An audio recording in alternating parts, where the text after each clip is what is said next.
Hey there, welcome to the virtual table.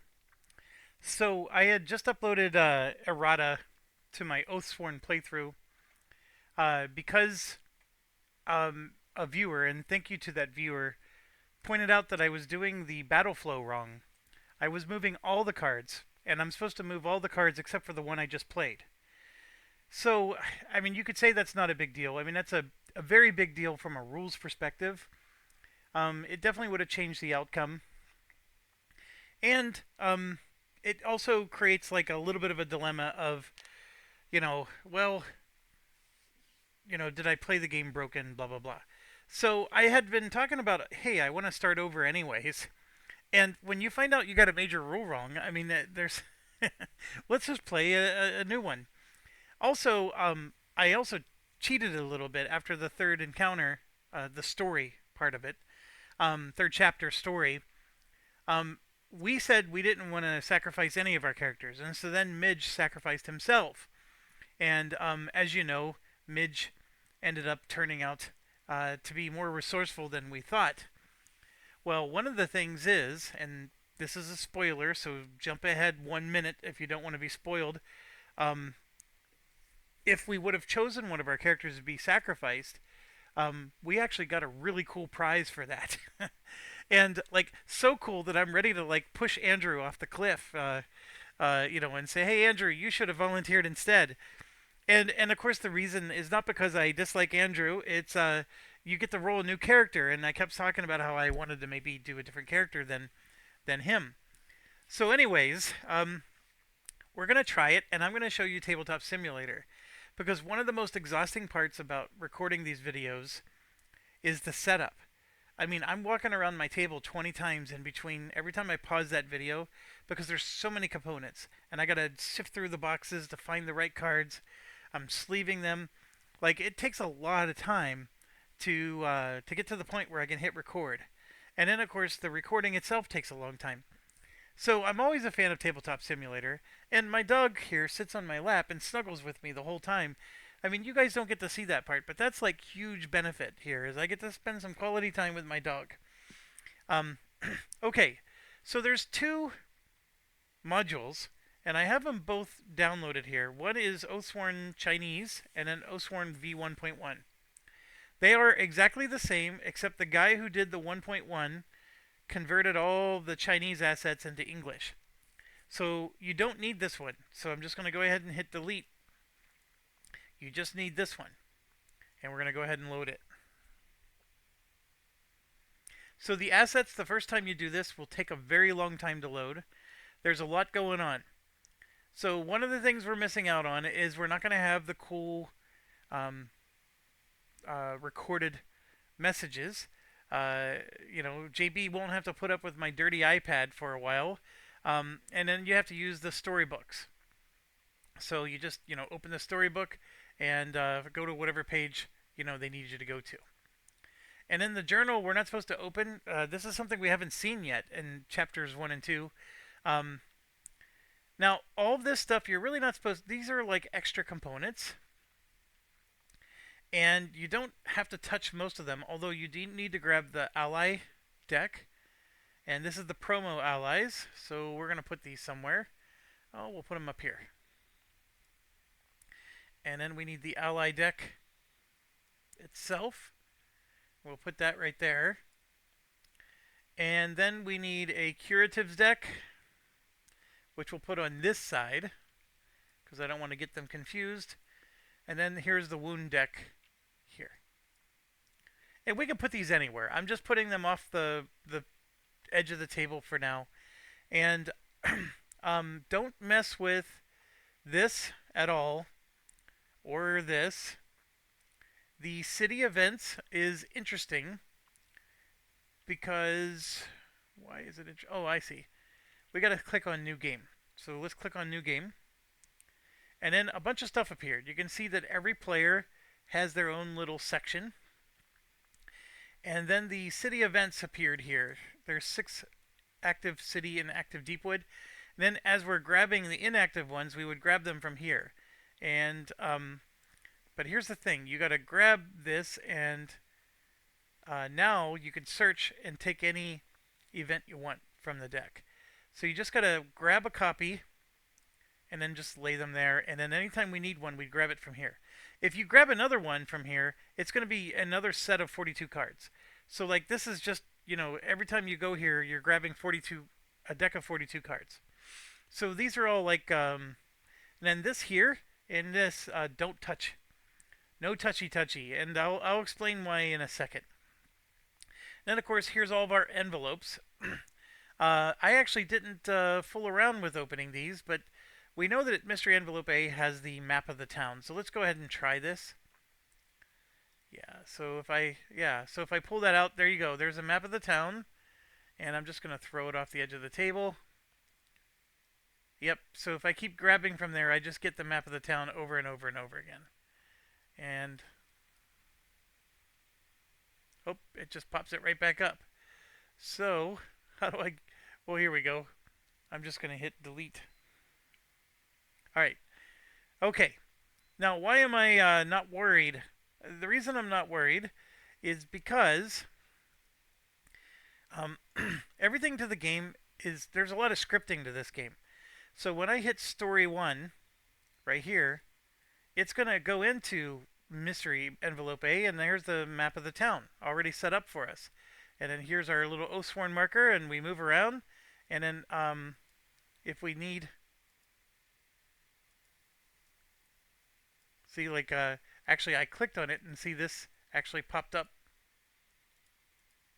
So when I clicked on this, it actually filled up the timer track. So I'm going to hit Story 1 again, and when I click on Story 1, the cards for Chapter 1, the common item cards, automatically appear.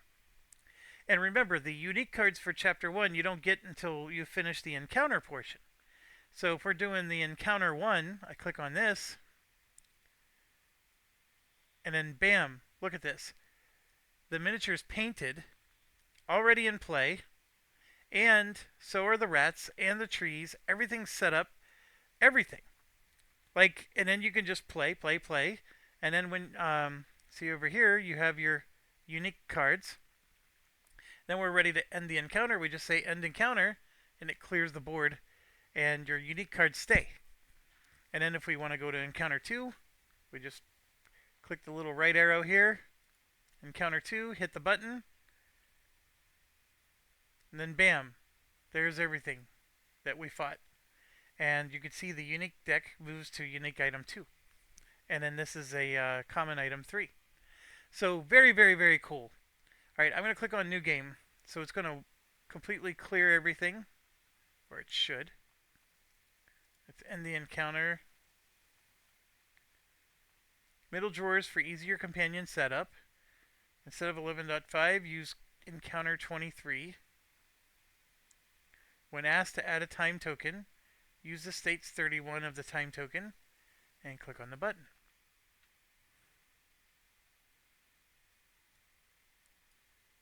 So we could just right click on that and go to state 31, and there she be. So we're going to go ahead and reset that. So there you go. That's how you play. And it could get a little wonky, I think, but it actually looks really good. And then if we get keywords, we can type them in. You know, when you get like, so for example, if we get midge, I know I don't have to write midge, but there might be some keyword that we have to write, and so it's all there. Okay, so there's extra character sheets here. Everything you need for each character is here. You just draw everything out, and off you go. So I'm actually quite excited. This is very well done, and it seems like the whole game is here. You know, is there mystery stuff in these packets that we need to look at? Well, I mean, I guess, you know, whenever the thing tells us, we'll click on these just to make sure. But right now, Mystery A is the only thing we've ever opened. We do open mystery boxes, which is just the miniatures for the encounters. And of course, Mystery A has the map of Bastogne. If you've been following along, you already know. So I'm going to go ahead and we're going to just start fresh. and do Oathsworn. It's going to load up, and then we're going to say new game. Bam. All right. So, who should be our four characters? Well, we said for sure I wanted to try the blade. So, we're going to do exactly that. So, I'm going to go ahead and ooh, that's interesting. So, I'm going to have to just I'm just going to pull out. Oh, there we go. So, when we pull out the blade, everything you need for the blade is in here. So, I'm going to put that like right up here, and then watch. I'm going to pull out. That's if you want him to be a companion. And we don't want him to be a companion. This is his regular board. So if we put that here, hopefully there's room for the cards all around. This is, again, for his being a companion. Here's his miniature. Oh, look at that. They even got the 4 spots for the cards. How excellent. So, and then here's his cards. Well, no, I'm sorry. This is his armor, his sword, and then these are his cards. And then I think we could, like, technically, if you're playing with 4 players, you could put these in your hand. So right now I'm playing as a spectator. So let me be the game master, so I can see all hidden information. And then, yeah.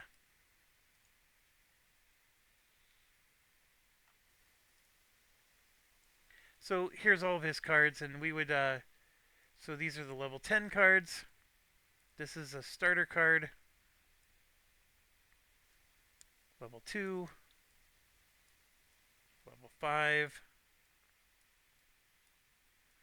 10. 15. 2. Level 5. And 15. Alright, so these are his starter cards. I think I can put them somewhere. It'd be nice to have them out so we can look at all of them. So what I can do is, since we're not going to play him as a companion, we're going to go ahead and put him back in the box. We'll throw his components back in. The dang bowl keeps getting in the way. Hold on. There we go. Alright, so we'll put this up here. So the way the drawer thing is implemented is pretty cool, but it also is a little painful. Alright, so we have our cards, and we can even sort them by the 2. There's the 2 1s. Here's his 0. And then he has 2 3s, right? So we can keep them right up here so we can see all of his cards. Now, if I play a level 1 card, see, it goes into the level 1. And so what this guy did is he put, so everything that battle flows from 1 to 0 can go like that. And now this is in the 0 bucket. That's the 3, the 2, and the 1. So I got to be careful because I can't put his hand of cards down there. So that's why I'm suggesting we just keep them up here. And then as we play the cards, they just go around his thing. And then this is just his personal chest where you can store, anything that belongs to him. And then, of course, here we can check our boxes. And if he, levels up and gets stuff, we can put his name. I think it's super cool. I don't know why you guys want to use tabletop videos. This is, like, awesome. It's a little painful because I got to do a little bit of this. But let me tell you, when I'm picking up my camera and moving it around the table, that's a lot of work, too. Now, we do have a middle drawer here that we could use to... For example, I can, store some of his extra cards here. So we can leave the countertop a little clear. And then, this person. And then I do have to spin around to see each character. But I still think it's fantastic. And, of course, I can open this drawer as well. If it works. There we go. So we got an extra drawer there for stuff. And what do we got over here? We have our backpack. So we can move items into the backpack. So like if we want to put this sword, and then I can just always pull the sword out. These are his items, and actually that's what this middle drawer should be for. So we could show the items this guy has without having to cover them up. So there we go. He has a sword and armor. And then you can see his armor is a 3. So this goes to 3. Oh, I like this. Left click, right click makes this go up and down. Here's his stance. You know what's funny? I'm not even sure that this guy is really going to be all that good. I just wanted to try him. So, anyways, I'm still fascinated by it. His starting equipment even comes with him. All right, so who's the next one? Well, I said I wanted to for sure have a witch. So we're going to go ahead and do exactly that. We're going to get a witch out. And I will put her thing there. And then let's pull. Here's her cards. So we got. So skill. There's 5, 15, 10, 2, 15. I apologize for this part. This is definitely painful. Unless there's an easier way.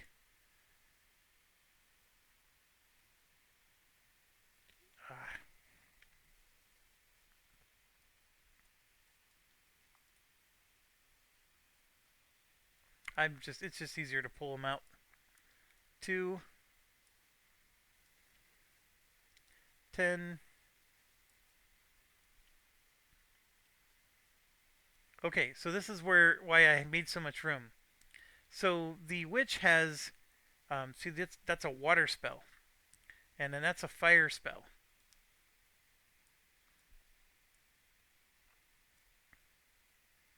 Then we have a 10, another fire.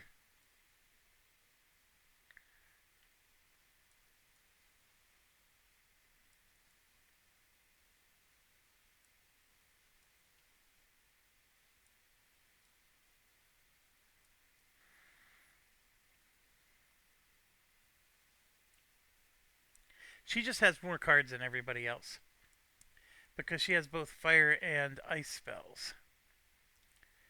And the way she works is, you know how you normally get to take 7 cards into battle? She will also take 7. She's going to actually take 3 cards into battle, and then she takes 4 elemental cards, 4 fire or 4 ice. And for the first chapter, you have to choose either 4 fire or 4 ice. Later on, you can mix them. You can do 2 fire and 2 ice or something like that. But for the very first chapter, you have to pick one or the other. And I don't even know why they make you do that, but that's what they were suggesting. So the level 2,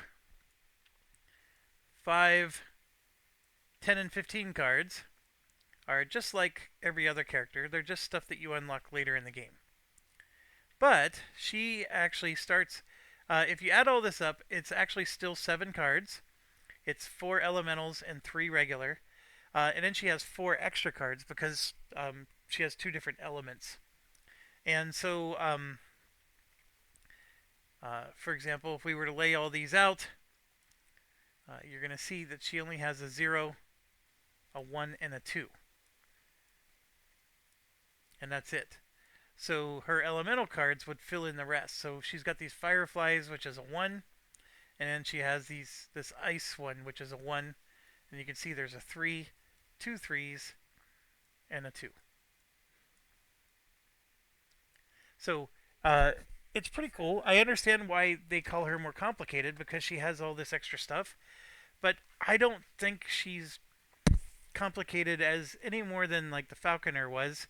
Although she was listed as complicated as well, I do think you're going to have times where you want to play a card and you can't, which is why I think the complicated part comes in. But anyways, that's what the witch is like, and we're not done. We got to pull out more stuff.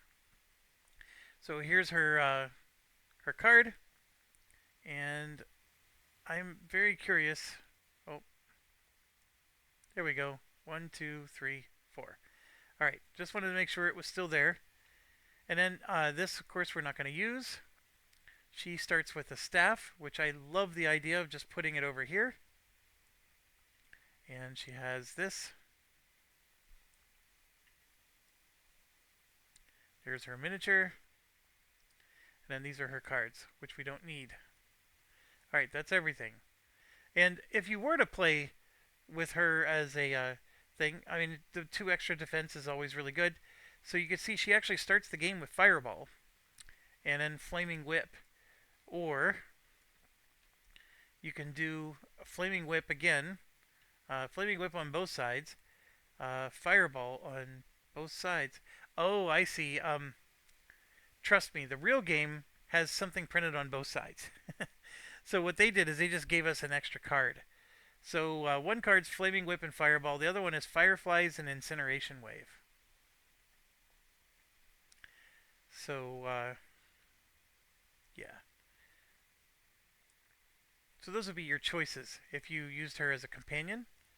And then we just pick everything up, put it all back in, and she's good to go. All right, who else? I really like the...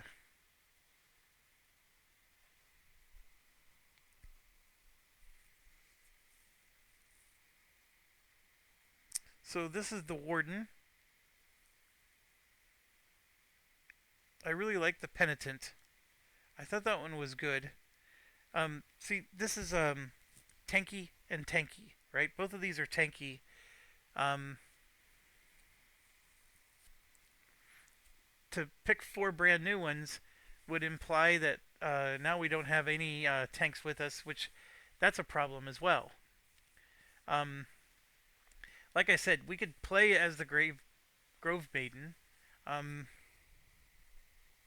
although they recommend you don't, because you're supposed to unlock her. The Ranger is the equivalent of the Falcon one with probably less fiddliness. So it's not that I don't like the bows. I actually thought the bows were nice. But if I'm going to pick a leather character, I was talking about getting the Exile or the Cur. I actually think the Cur seems interesting now. I didn't before, but I do now. He's going to be more dual-handed daggers, which means he's going to have a lot more equipment to purchase. But I don't know if that's necessarily a bad thing.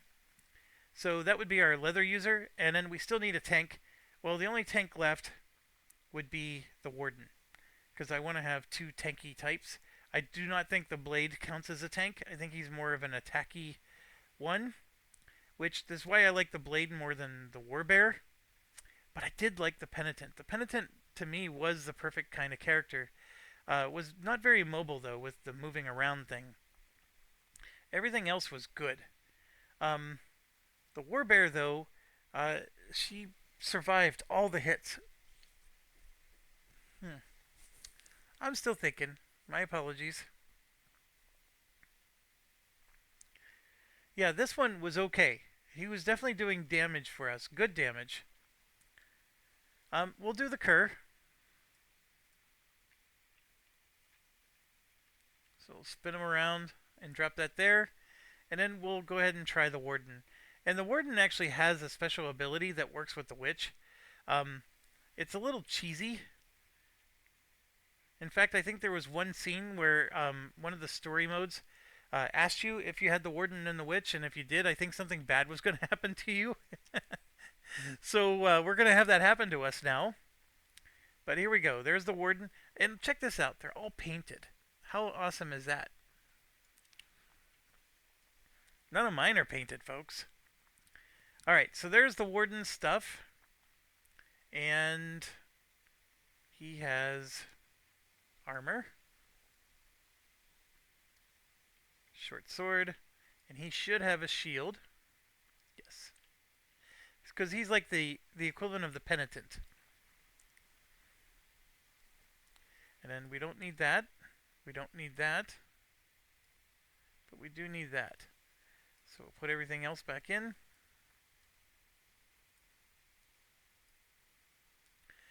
All right, so let's get his cards going here. I need to zoom in a little bit. All right, that's a 10. All right, this is getting annoying. A starter.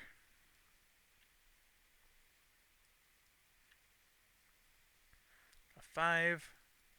Well, actually, why don't we put the stuff down here? 10, 5, starter, 2.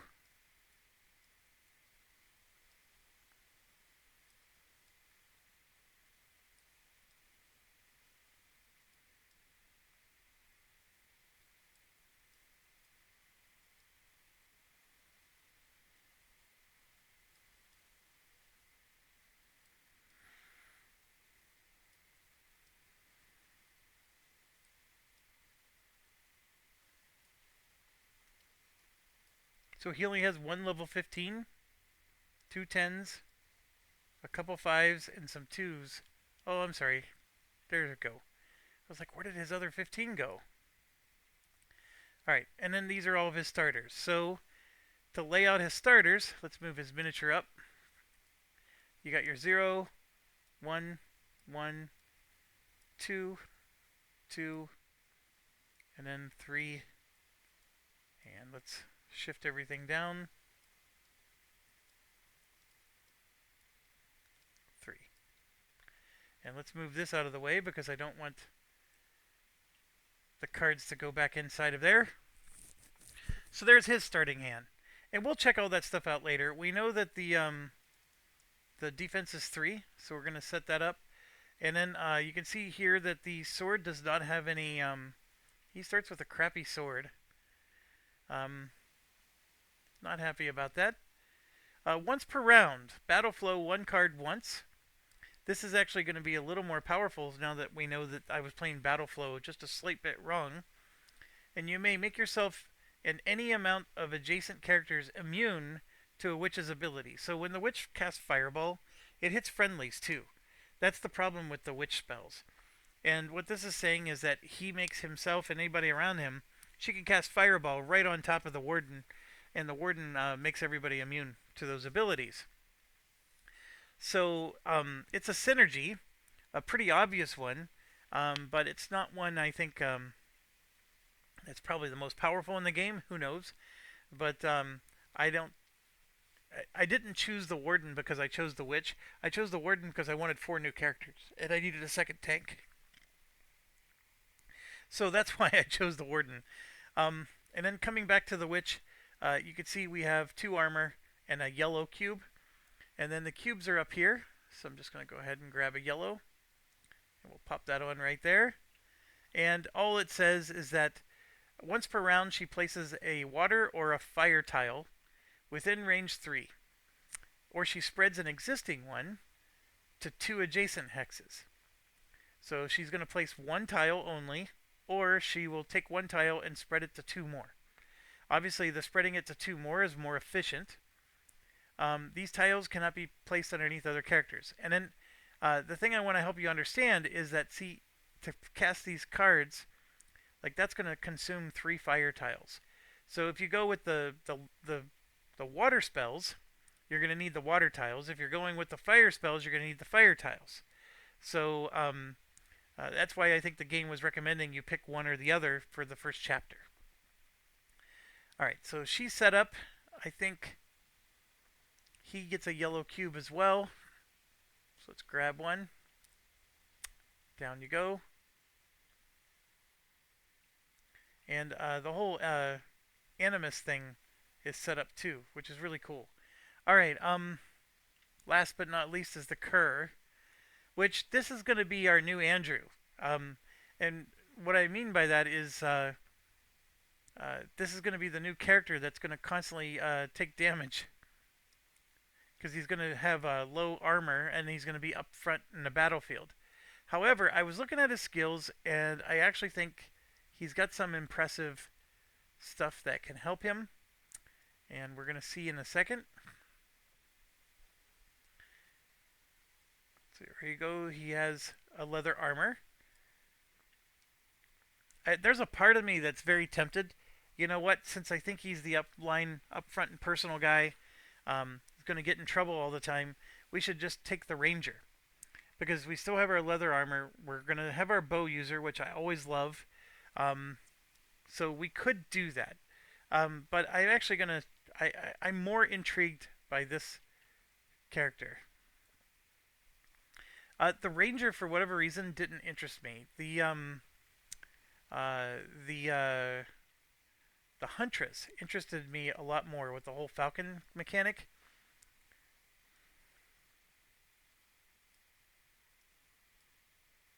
Oh, there he is. All right, put everything back. And just like before, we're going to move him further out of the way because I don't want to accidentally put his cards in the box. All right, so we got a level 2 starter, 15, 10, 15, 2, 3, 4,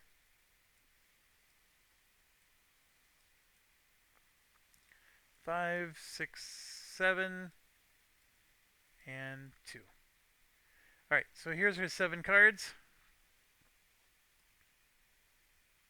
So we got a 2, a 1, 3. There's a 0, 2. We don't have as much room for this guy. So we might have to just, inch it up a little bit more here. So 3, 3, 2, 2, 1, 1, 0. All right, there we go. So I know that seemed like a bit much, but I still think that was way quicker than setting up the regular game. And you can see here he also does not have might cubes. When you critical during an attack, battle flow 1 card. And I don't know, okay, so he's dual wielding. What the good does that do? So, I mean, okay, so he has 2 of them in his hand. Does he do double damage? Like, that's the thing I think I need to understand. Like, what good does having 2 one-handed weapons do over... I mean, I think you... Oh, I know. So if I do critical during an attack, I get to do this twice because I have both cards. And remember, you put this into your battle flow when you use it, right? So if you take this action, you put that in the battle flow. Well, I got 2 daggers I can throw into the battle flow. Okay, that makes sense. Now I understand what the dual wielding does for me.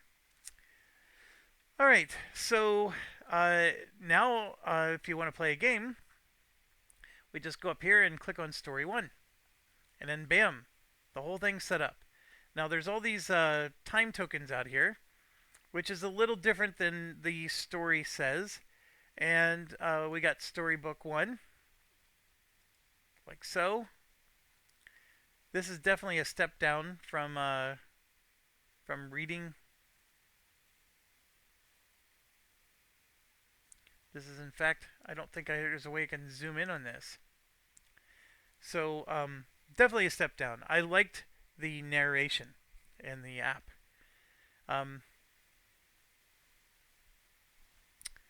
Hold on 1 second.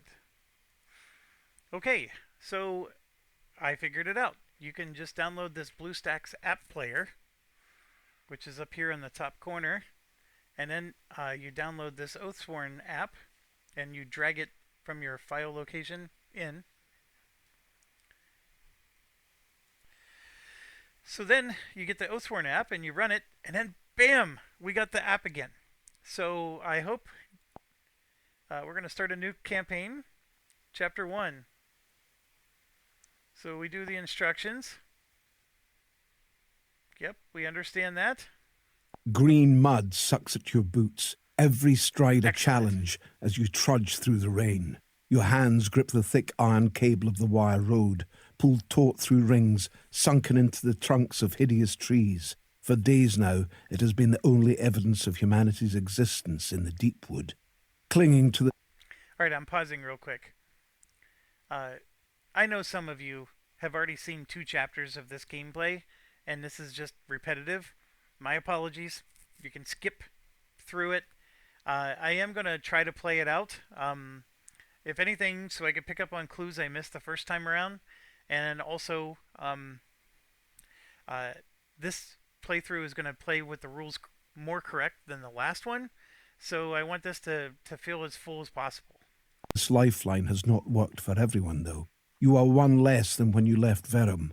It was nothing any of you saw, just a thrum on the wire behind you, and then a scream disappearing into the dark. The memory is fresh in your mind, but this is not the time to mourn, not here. As you travel, vines and black tree trunks spattered with sickly pink cysts block your view ahead. Things slither away and rustle through the undergrowth, but they are of little concern. One cannot afford to jump at every noise in this place, or else you'd go mad. It is only when the sounds slither towards you that you need to worry. Relief from walking through this overgrown hell is promised as the huddled profile of the fortress town of Bastone looms in the distance. They are the ones that sent for you. People have been dying here, though not of hunger or of the deepwood. Those don't leave much of a man when they're done. Something else is happening here, something that is leaving plenty of bodies. The crumbling city walls tower before you. As you approach them, you spot something laying at their base. Okay, so last time we got out of the rain. And remember, time is of the essence. Um, I know I watched a YouTube playthrough where they explored the base, and they got some kind of amulet or something. It wasn't bad. I don't remember a thing about it. I actually like the fact that we got out of the rain, so we're gonna do that again. The travel has been hard, and you think it prudent to get out of the deafening rain rather than be distracted. There's plenty to do here before nightfall. All right, so we get a +2 animus token, and we go to location 22. All right, so I gotta reduce this for a second. I am so happy we don't have to go through this book. Okay, so everybody gets +2 animus token, and they should be. So here's all the dice. And by the way, these cards, you can't draw from here. So what you have to do is, like, this is the enemy might decks. That is a whole deck of might cards that belong to the enemy. So you got to find a place to put it. I don't know where. Maybe here. So now we got a set of enemy cards. And then shuffle, shuffle, shuffle, shuffle. And then this is our cards. So we can put ours, maybe over here. Because we definitely don't want them near each other, otherwise you're going to get confused. Shuffle, shuffle, shuffle, shuffle. Alright. Everybody gets one of these. So 1, 2, 3, 4. So we're going to drop one there, and pick up 2 of them. One there, and one there. There we go. Excelente. I love it. And then let's flip back to here. Oh, then we got to go to location 22. Hold on. So we basically click on this. And then bam, the Oathsworn marker goes there. Our Oathsworn marker does not look like this. Or it does look like this, and I was never smart enough to realize it, and it's still in my miniatures box. That's always possible. All right, we are Path A, and there's our first time right there, 22. I like it. This is quite smooth. As you approach the thick wooden gate, a small slat slides unevenly open, and a weary, coal-caked face peers out. Moments pass as he eyes you with suspicion, taking inventory of your many weapons. Then one of you reveals the mark on your wrist. He grimaces. Free company, Let me get this open. The slat slams shut, and you hear chains strain as a mechanism pulls the gate open, swinging out just wide enough to squeeze through. You move into the gateway passage and find it blocked ahead by an iron portcullis, a second layer of defence creating a quarantine area. In the passage with you is a single table, lit by a foul-smelling lantern on the wall. You hand him your papers. I'm sure you know the drill, the guard urges as he thumbs through them. Arms extended out from your sides, he raps against you repeatedly with a short hollow tube of wood. He nods, then sniffs, satisfied you have brought nothing of the deep wood in with you. You've not come too soon. More bodies last night, he says, as he moves to a rickety table in the corner to mark more paperwork. Papers say you're 5. A grim silence from you answers his next question. Right then. An oath fulfilled, I suppose. He looks uncomfortably away and motions towards a logbook with ink and quill beside it. Make your mark. All right, so we got to create a name and find a key attribute. Now I know we did the we're the last one standing to protect the innocent, and we were making choices that did exactly that. We wanted to protect as many people as possible. I also love the bonus because we always get a defense marker. It's still an excellent marker to get at the beginning of every round. Getting a like a re-roll or reshuffle, any of those are good. But the defense one can be the difference between losing 2 hit points versus 1, or 1 versus 0. We can always just choose something else because I'm curious, like what bonuses you get if you choose something else. So yeah, we got to name ourselves, and then we got to do this.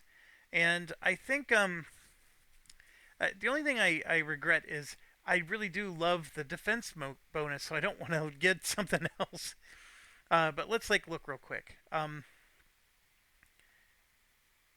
There is 1, 2, 3, 4, 5 of these possible bonuses, right? Battle flow, empowered, redraw, animus.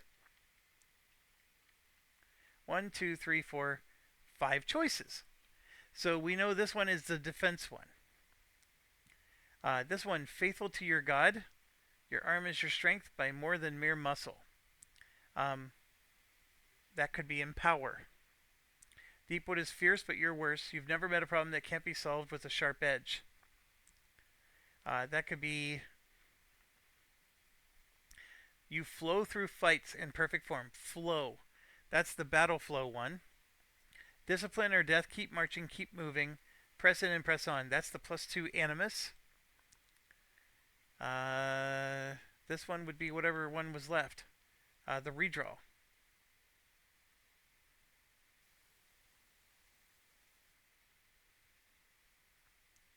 Or this could be the redraw because your god is letting you change the numbers. It's given strength by more than mere muscle. And then this one is the empower one. So you're just using your weapons. I think I solved it, folks. I'm going to go with the defense again. I like the defense one more than all those other ones. So I'm going to choose number 2. What I am trying to say is that I think we played well the first time around. So let's go ahead and check that box for everybody. I wish there was a way to... I mean, if you zoom out, it scrolls quicker. But then you got to zoom out and zoom in.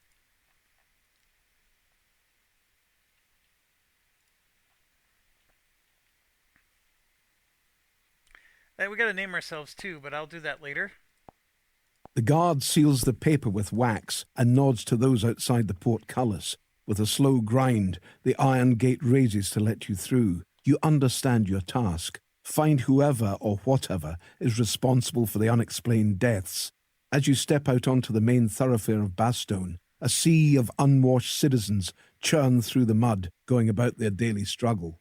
Welcome to my glorious Bastogne, a voice chimes from your right. You all turn to the voice. A street urchin, caked in dirt under an explosion of dark hair, leans nonchalantly against the outer wall. If I hadn't been so clever, I might have tried to lighten your pockets. Looks like you're too much for me, though, right? You come out of the green all bristling with blades fresh from the wire. No, me ma made no fool, and that's why I'll let you pass without paying my toll. Now, I know what you're thinking. We need that kind of charitable citizen to show us around.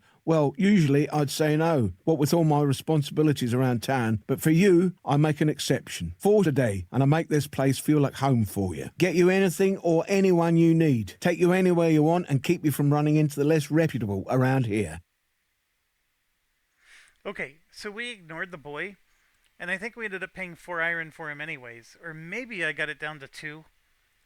But money was not as much of an issue as I was worried about.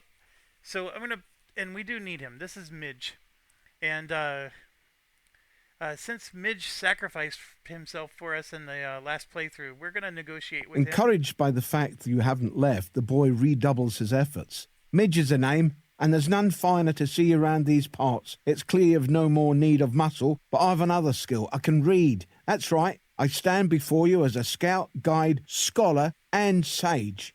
Midge pushes his way between you to block your way to the town centre. Also, there may be 4 of you, but I think you need another pair of eyes. He grins and shows a spread of 4 iron coins in his hand. You really should take more care of these. He holds out the money to you. See?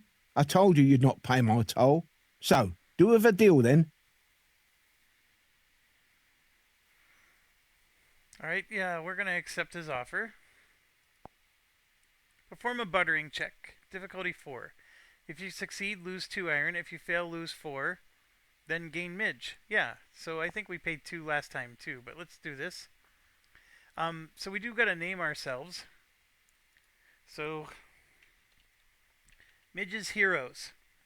Now, I was gonna call it Midge's Midgets, but then I realized people get offended on YouTube all the time, so let's not do that. I probably am gonna offend enough people already with just that alone. Um, and so we did that. We got to do a check. Now we could draw the cards. So I don't want to get into explaining all the rules again, but we can draw cards, or we can roll dice, or we can do a combination of the two. And since it's a 4 check, we get to roll or draw as many cards as we want. But if we ever get 2 blanks, then the 2 blanks fail. So I think for something like this, I'm going to. We're going to draw cards, and I'm going to draw. I need 4 successes, so I'm going to draw 4 cards. I think we shuffled these.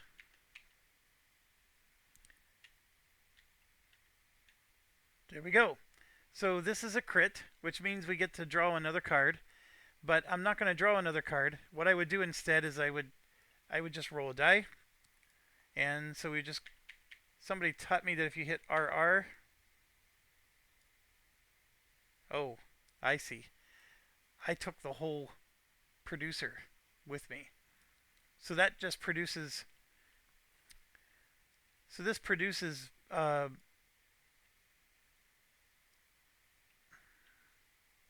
This produces dice. So you just grab your dice out of there, like that. I see. So then I would just hit R a couple times, and then get my 1. Rolling dice is actually harder on this. I could do that, which is the same thing as pressing R. Or you could just do this and then roll. Like that. It doesn't matter what I roll because I do like that you can clean up your dice afterwards. And so it looks like we can just bring them all over here so that way we have them near us. The black one blends in a lot. Okay, so we passed. That's the key thing. And so we only have to pay 2 iron. And by the way, our 8 iron is right here. So we just take 1, 2. I thought it went over here, but and then I think you can change the state so it's any of the values. So we'll just keep a few iron tokens around here. So if we need to get more iron, we can copy or whatever we need to do. So we have 6 iron total. So that's what this bowl represents. And we also got Midge. So one of the things we were supposed to do is go over here and we grab the ally deck and just put it anywhere, really. We can, and then Midge is number 1. So there we go. And so he belongs in the company deck. So we can over here is our backpack. This is everything that belongs to the free company, right? That's the storage bag, so he would go in there. Or we could just, line up our allies right here along the side so we could always just check. All right, I need to pause and I'll be right back. Okay, I am back.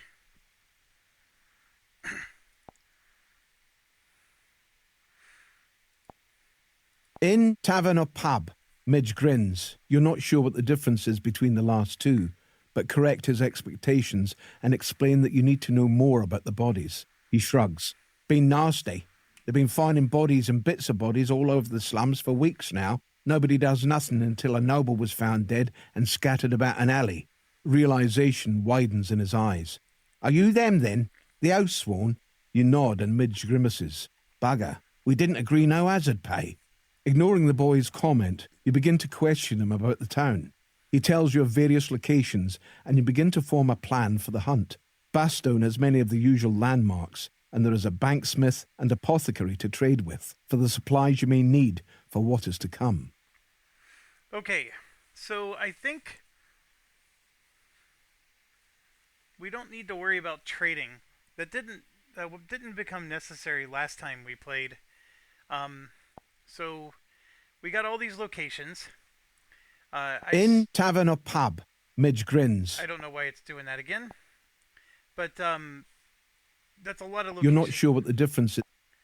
So we at least had the choices here. So the one thing is I'm going to have to bounce back and forth. But the good news is I do have a second monitor, and I'm going to move this over to the other monitor, if it'll let me. It is totally screwing up on me. Holy cow. What is going on? This app does not appreciate being moved to another monitor. It is a different resolution. There we go. Oh my gosh. Okay, so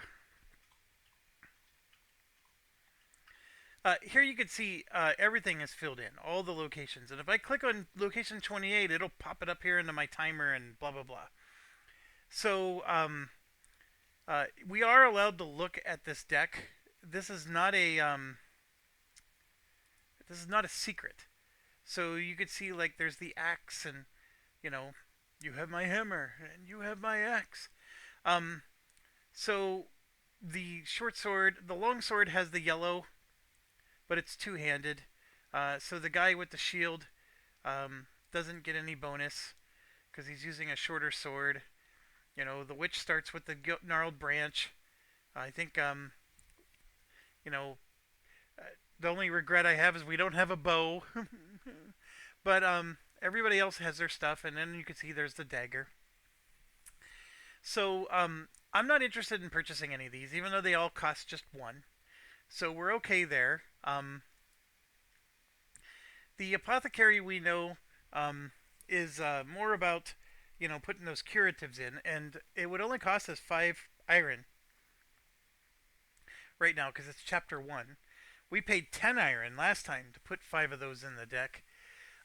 We could theoretically do it. We have 6 iron, and so last game I was a total miser. This game I'm talking about spending it like crazy. If I do, I don't want to spend any time, so we'd end up spending all 6. We would spend 1 for the runner, because that's the other thing. Just a reminder, if you don't want to actually go to the location, because this timer is going to tick, tick, tick. And if we can end the story portion of the chapter before this, and this is still visible, we're all going to gain that's a battle flow token.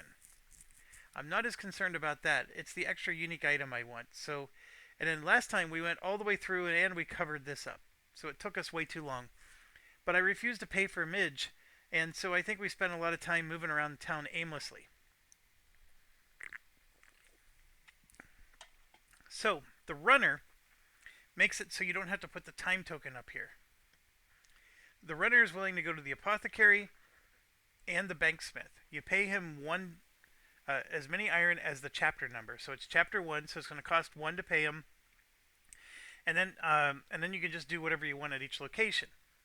So I'm going to spend all 6 iron. This may be a really bad idea. Um, I'm spending everything. And what I'm doing is I'm paying for the runner to go to the apothecary. And we made these injury decks, or at least I thought we did. I think we did that before I hit restart.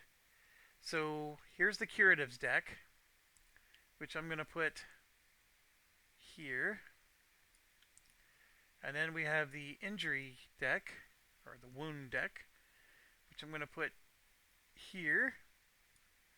Shuffle, shuffle.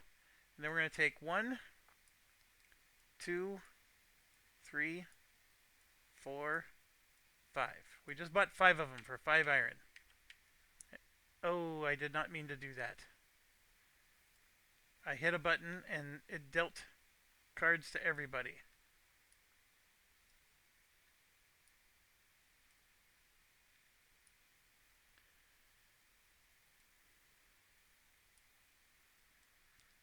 This is a disaster. 15. There should be 25 cards once we're all said and done here.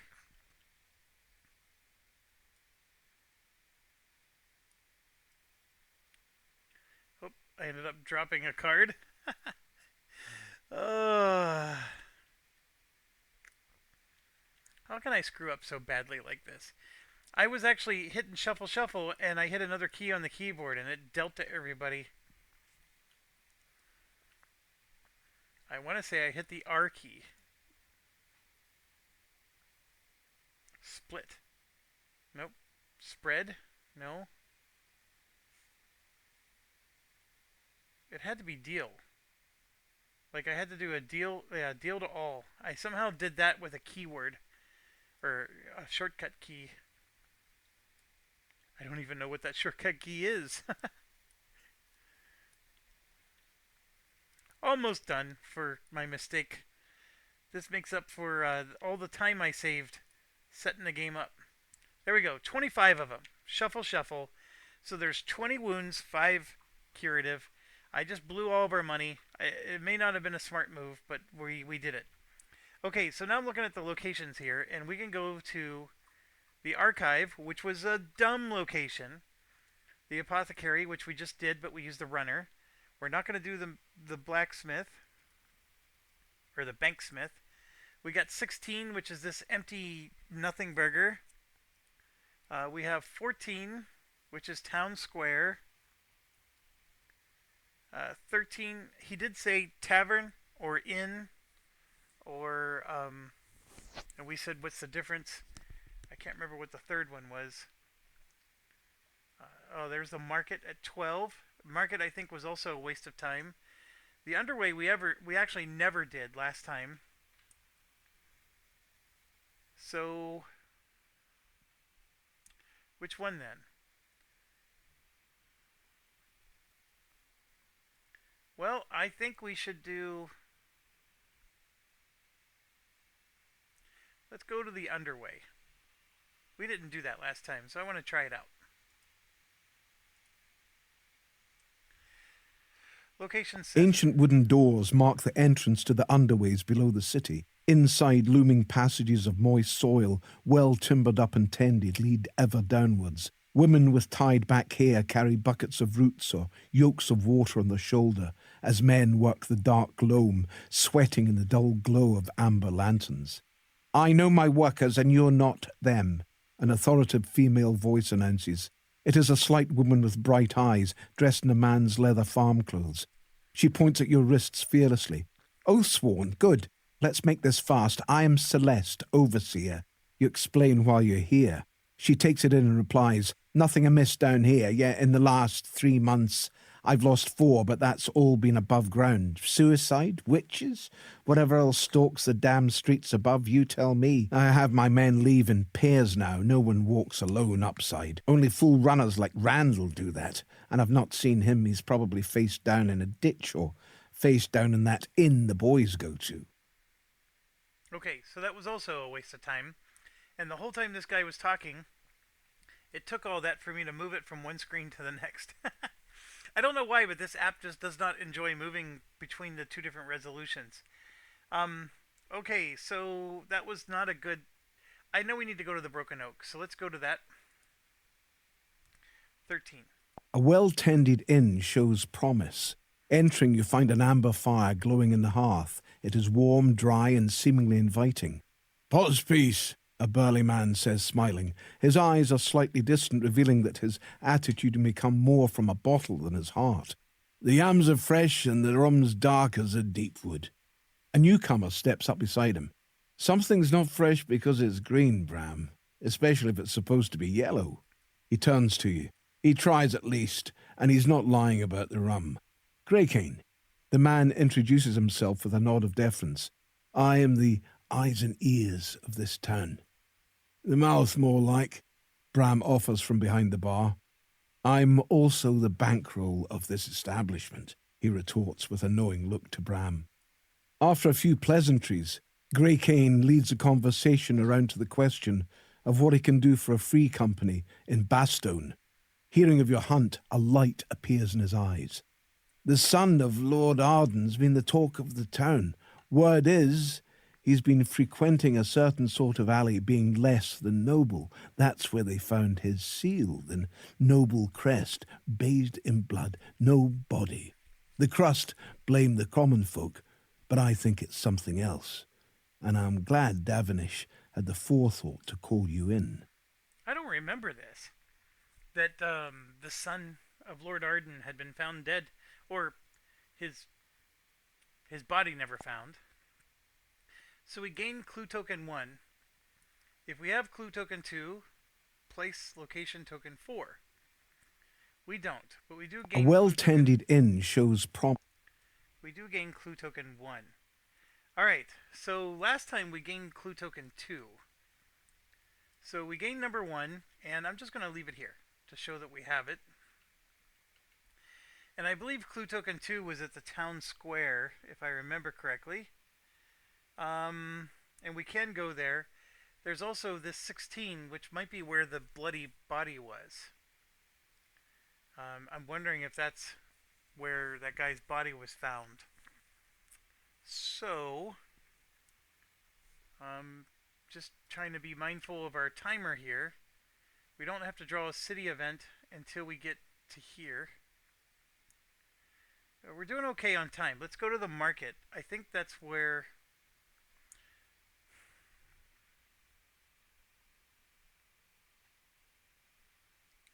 So it says, been frequenting a certain sort of alley, being less than noble. 16 is the only alley location.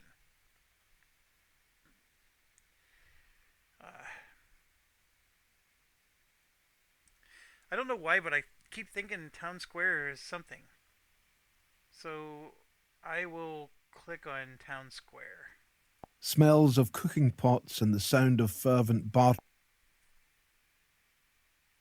roll over you. Glancing around, you meet the eyes of the destitute peering from dark alleys and crooked doorways. The square itself seethes with people who retreat to give your party a wide berth when they notice you, creating an island in the rolling sea of bodies. You come to another area, bereft of people. At the heart of the square is a 10-foot tall iron post driven permanently into the flagstones. Heavy links hang from welded bolts, and a large ring of black soot scores the area at its base. Others you have seen of this kind are made from wood. How many people are they burning to warrant one made of iron? You canvass the area and discover that this functions as a crossroads between East and West Bastone, and it seems no violent deaths have been discovered in West Bastone. Okay.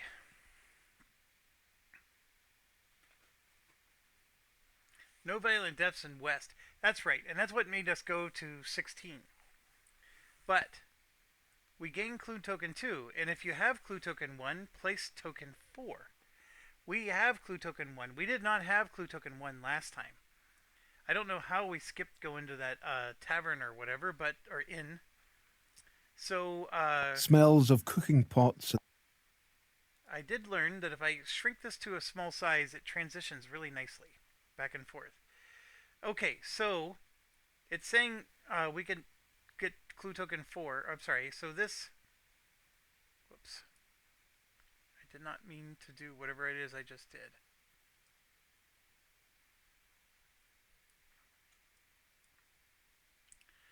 Alright, we get this clue token, and you just have to go to the state here. So it's clue token 2. We have both of those now, which means we can go to location 4.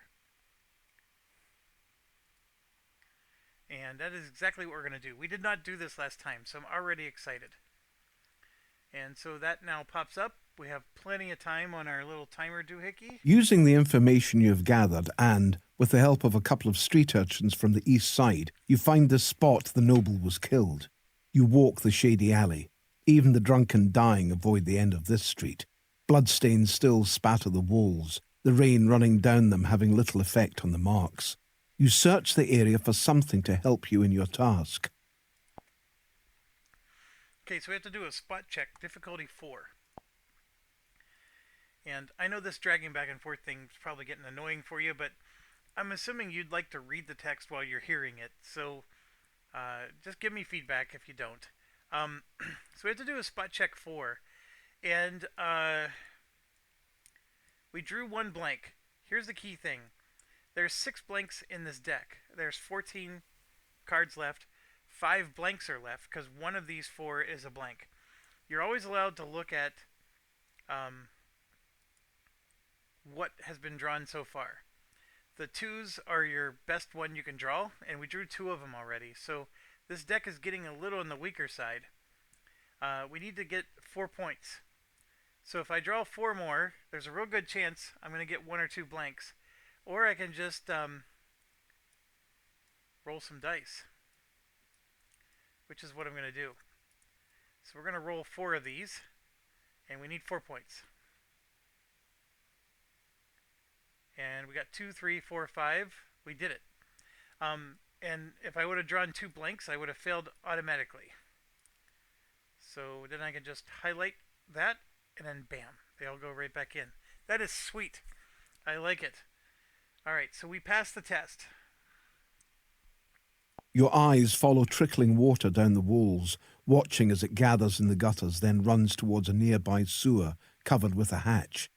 Curious, you haven't noticed other large hatches. A coincidence? Examining the hatch, you find it's not fixed and sits off kilter. Your nose protests, but your guts tell you this is it. Alright, so we all get a redraw token, which is good. Always good to get redraw tokens.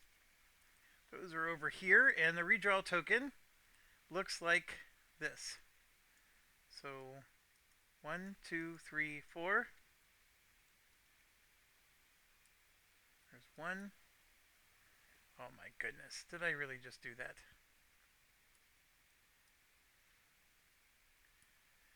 Ugh.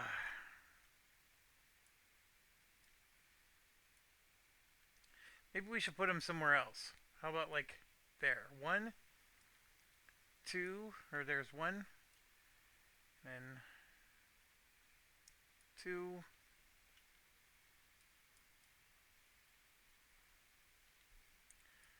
3, 4. And yeah, we'll get those tokens off of their board. There's plenty of space. Okay, I'm liking it so far. You squeeze through the hatch into a dark maze of rough-hewn passages, your torches glowing pale blue in the noxious air. Ankle-deep in waste and muck, you slog through winding tunnels, kicking aside rats and brushing away cobwebs, looking for any clue as to what might be behind this. Around one corner you stop. There is a splashing. A thick, heavy motion lumbers towards you from a shadowy side passage. Sounds of chittering and nervous clicking conjure memories of past ambushes, prompting each of you to draw your weapons. Whatever it is low and hunched. This is no rat. This is something much larger, and it's moving fast. Secret decision. Set your die to 1 if you wish to attack, or 2 if you do not wish to attack. If half or the players have chosen to attack, otherwise prepare to defend yourselves. I guess I wasn't supposed to see these options. Um,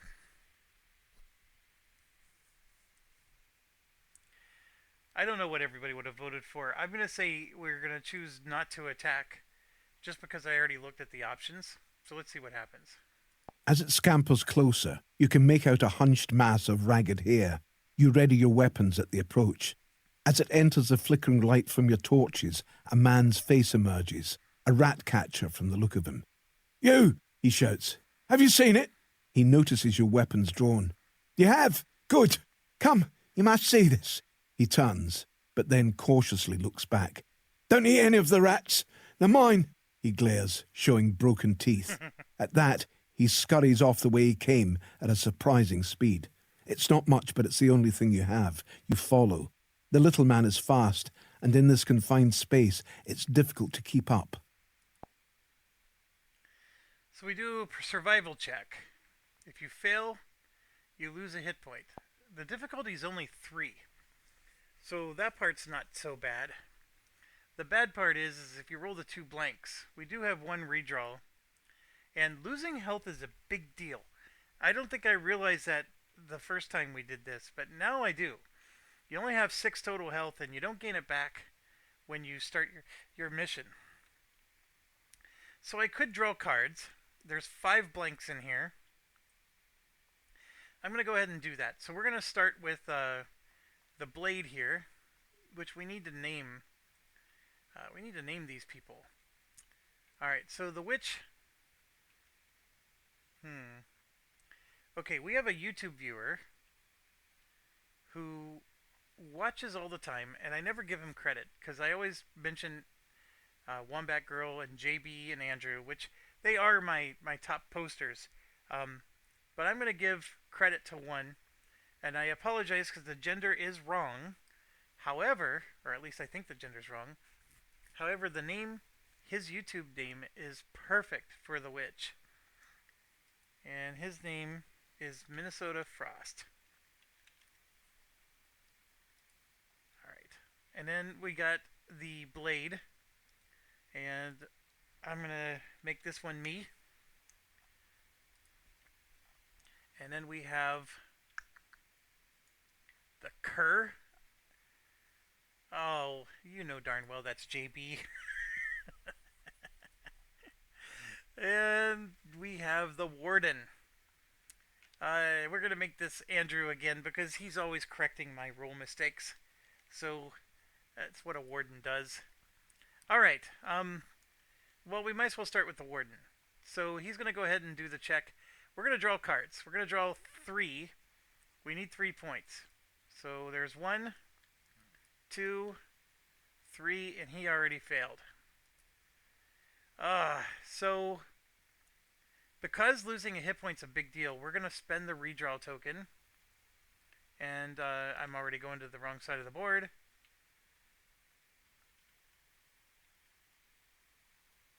I'm wondering if I could just keep a bank of them near him. Yeah, let's just do that. We're going to just keep a bank of redraw tokens there. So he's going to redraw. So the second out of 5 blanks just came out. So let's draw another. And there's his 3. He wins. Alright. So now, there's 3 blanks in this pool of 10. The bigger issue is I don't know how many 2s there are. But as you can see, we already drew 2 of them. We drew 1, 2, 3, 4 1s. So there might be some more 2s in there. But let's move on. We're going to go to the cur.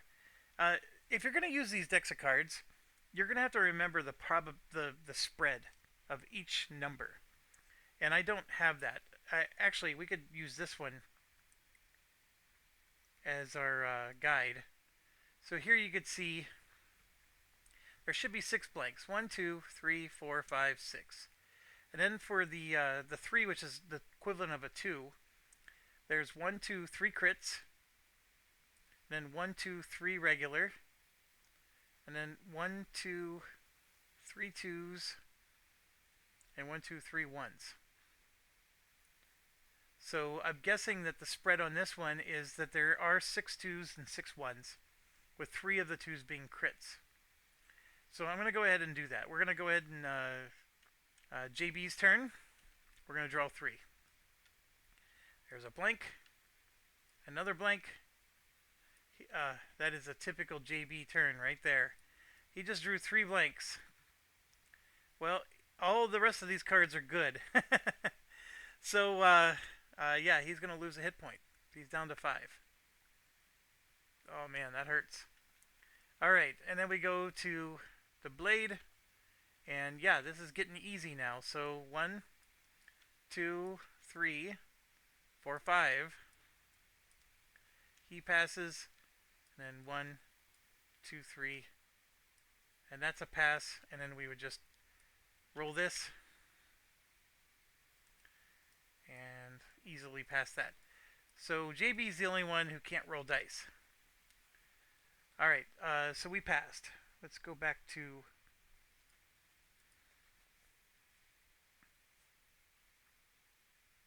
You enter a small chamber. Bones are strewn across the floor, and heaps of rags dot the area. Oddly, a pile of books is carefully stacked against one wall. You wonder how this could smell worse than the passages you were just in. The rat catcher is scrabbling through one of the piles, then rises, wielding something over his head. You realise it's a dismembered arm. Look at the bites here. See? Rats.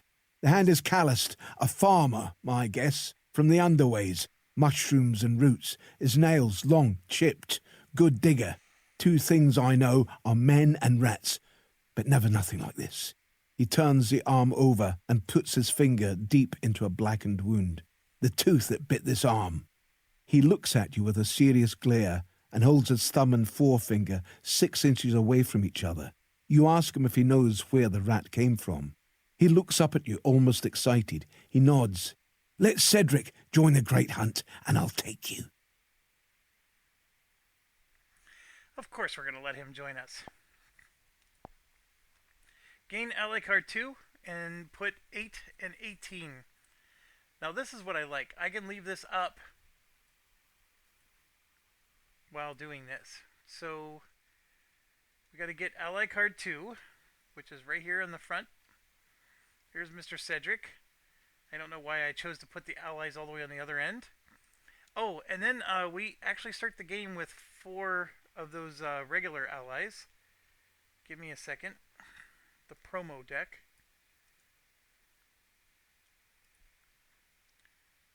So there's Jonathan Roll for Crit. I'm assuming that's a YouTuber or something. The King of Average. I don't know if that's an actual person, but I do find it funny. Will Roll for Crit. I don't know. That must be another YouTuber. So we got 4 of these guys. And then we have, yeah, that goes with the Grove person. There is a promo card in the event deck for One Stop Co-op Shop, which I find interesting. Alright, so I find it interesting because these are the folks, of course, that hype up games like this.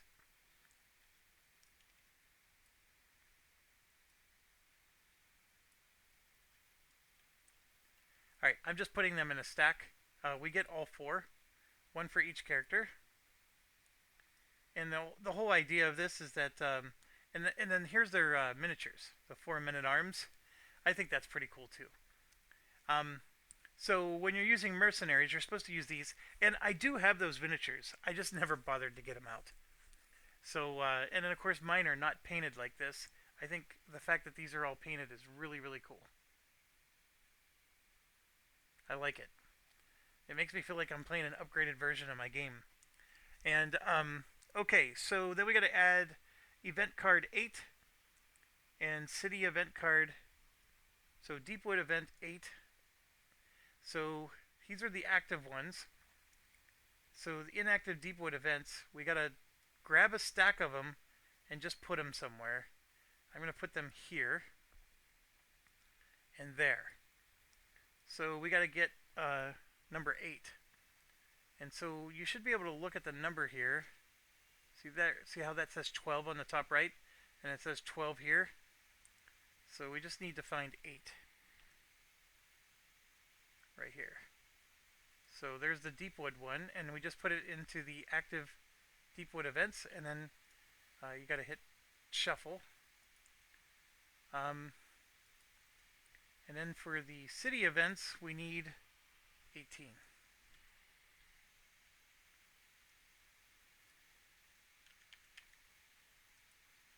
I hit R to shuffle, but it doesn't show any actual shuffle action. But I'm assuming they got shuffled. Okay, so that's done. The place Cedric leads you to is a junction that runs along the outer wall of the city. You know this, as you can see the tree line of the Deepwood through a hole where a solitary foundation stone has somehow shifted out of place. Bloodstains highlight the opening on all sides, concentrating on this point, as if bodies or body parts have been forced through the gap. He's not alone, you know, the rat that bit that arm. You turn, listening to the rat catcher. He was a pup, certainly. They look different. Mothers of dozens of pups, he murmurs, fingering the scores of tracks leading to the hole. Dozens. Reveal the encounter special rules board. Your rules box for chapter 1. So we get to see the encounter before we set up our game. So that's good. The place Cedric leads you to is a junction that runs along the outer wall of the city. You know this, as you can see the tree line of the Deepwood through a hole where a solitary foundation stone has somehow shifted out of place. Bloodstains highlight the opening on all sides, concentrating on this point. Yeah, so I don't know why it's doing this. Okay, so we're either going to follow the trail while it's fresh or set a trap and wait for it to return to the hole. I actually don't know what the right call is here. Obviously, the trap sounds like a good way to get a good start. If we follow the trail, we could possibly be ambushed, which, by the way, ambushes suck. Um, I don't know if somehow this king's son is still alive. If we follow it while it's fresh, we might save him. I don't even think that's possible.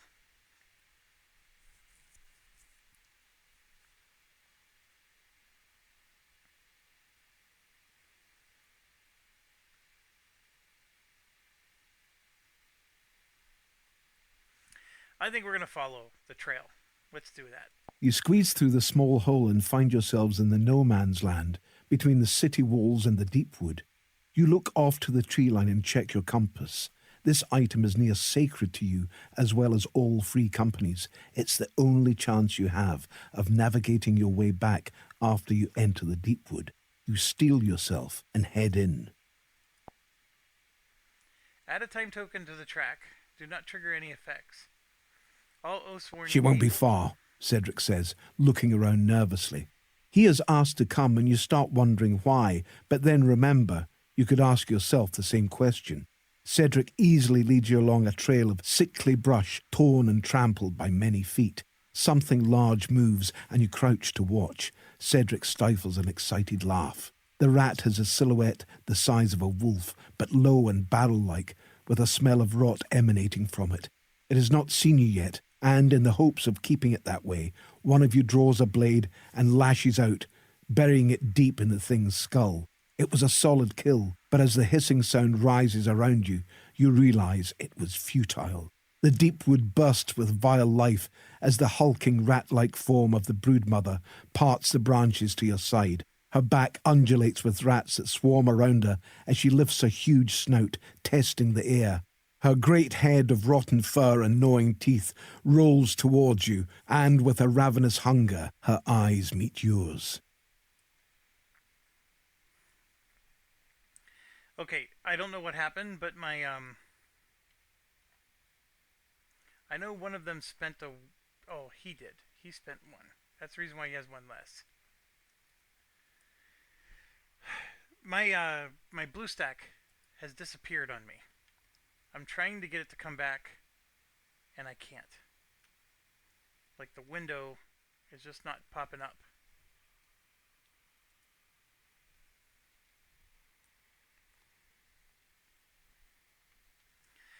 So, I'm going to do something risky. I'm going to try. I have to save the game, so I don't want to lose our progress. And then I'm probably going to have to exit this because I think the window is behind this somehow. So I'm going to pause. Okay, so the window did disappear, and I could not figure out where or how to get it back. So I had to actually completely exit the BlueStack app and not the. So I exited this, but it didn't help. So wherever that window disappeared, it was just gone. So I do have everything set up. We gained the redraw token, and we do have to put a timer token. It said on here. So you just grab one of these and you put it on like so. And that was not what I meant to do. You're supposed to change the state to 31. And it goes there. So I screwed up there. This guy should still be on 4. All right. So some of the scripting, it's nice, but it's a little excessive. Okay. So timer's there. It said to ignore anything that happens. I mean, we're at a spot where we're actually probably going to initiate battle, and we're going to gain all these bonuses. We use so much more time the first time through. It's not even funny. All right, so now it's saying open the mystery chest. Basically, the encounter's happening, and there it is. There's your music. It's very loud. So I'm going to hit pause on that. So I did minimize the. Okay, there we go.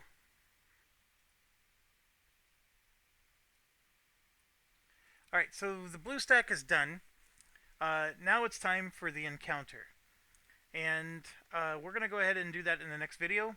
So thanks for watching. Stay awesome.